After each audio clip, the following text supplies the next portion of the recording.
Hi guys, so we will be actually moving more in an image representation form for this video because this video involves a lot of information and I don't want to miss out on any points.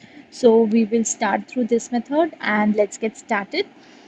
EPF in India, as you all know, is administered by Employees Provident Fund Organization, that is EPFO.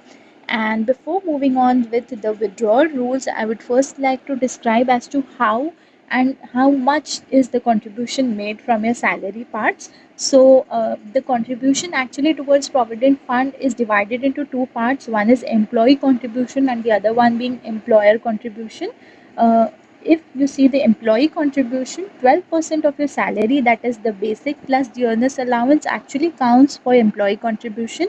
The employer also makes equal amount of contribution, whereas 3.67% of the employer contribution goes towards the employee provident fund and the rest 8.33% goes towards employee's pension scheme, that is your EPS.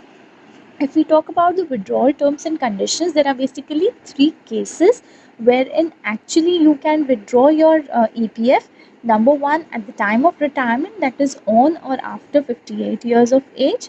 Number two, if you are unemployed for 2 months or more. Number three, death before the specified retirement age. So these are basically the three cases wherein you can withdraw all the amount present in your PF account, whereas partial withdrawal is possible in some cases, and we'll be discussing that further in our video.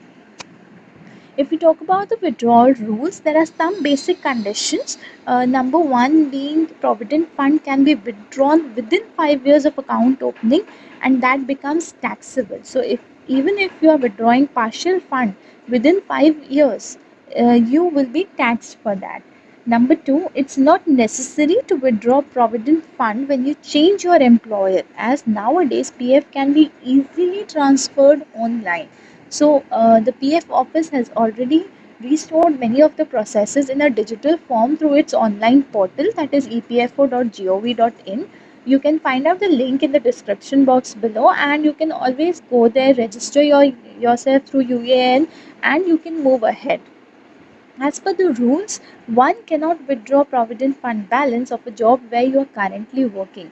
That means you cannot claim for complete withdrawal if you are working in a particular organization. However, partial withdrawal can be availed as loans on Provident Fund, and that's how we'll be discussing that what are the conditions under which you can always withdraw the loans partially. Number one is for medical purposes. Any employee is allowed to withdraw employee share with interest or 6 times the monthly salary, whatever is lower, from the Provident Fund for the medical treatment purpose. It is applicable for medical treatments of self, spouse, children, and parents. There is no lock-in period or minimum service period for this type of withdrawal, and you can withdraw it any time that you wish to. Next is for repaying of home loans. For the purpose of repaying the home loan outstanding, the member is allowed to withdraw up to 90% of the corpus if the house is registered in his or her name or held jointly with another person. However, to withdraw the amount, at least 3 years of service completion is required. You would require to submit the paper of your home under which it should state that you own the house. Next is for wedding. At least 7 years of service is required to be completed to eligible for withdrawal, and any employee can withdraw 50% of the employee's contribution with interest. The employee can withdraw the funds for his marriage, siblings' marriage, or child's marriage. So these are the three cases wherein you can withdraw in case of wedding. 7 years of service is required. For renovating and reconstruction of a house, the employee can withdraw funds from his EPF account for the purpose of renovation or reconstruction. Again, the house should be in his or her name or must be held jointly with the spouse. The employee must complete at least 5 years of total service to avail this kind of benefit and can withdraw 12 times his monthly salary from his Provident Fund account. Again, for purchasing or constructing a house, the member can withdraw from his employee provident fund for this purpose, that is for purchasing a plot, a flat, or constructing it, and also if you have already purchased a proper built up flat. The property should be again registered in his or her name or held jointly with the spouse. The member should complete 5 years of total service in minimum, 24 times of monthly salary for purchasing a plot, 36 times of monthly salary for constructing a house, or the cost of property of the total employees and his employer's share along with interest amount can be withdrawn. Withdrawal is allowed only after completing 5 years of service. Withdrawal for the purpose of purchasing a plot can be done only once in the entire service tenure. Next, we talk about as to when we can withdraw the total EPF fund, that is your total employee provident funds. In case of retirement, a person can withdraw his or her entire provident fund after completing 58 years of age. And next comes the case of unemployment. A person can withdraw 75% of his provident fund if he or she is unemployed for more than a month, and for more than 2 months, the remaining 25% can be withdrawn. In case of death or sudden demise of an employee, the claimants or the nominees can actually claim the provident fund and the insurance as well as the pension if applicable. Well, we'll now discuss the process as to how we can actually withdraw the amount from EPFO.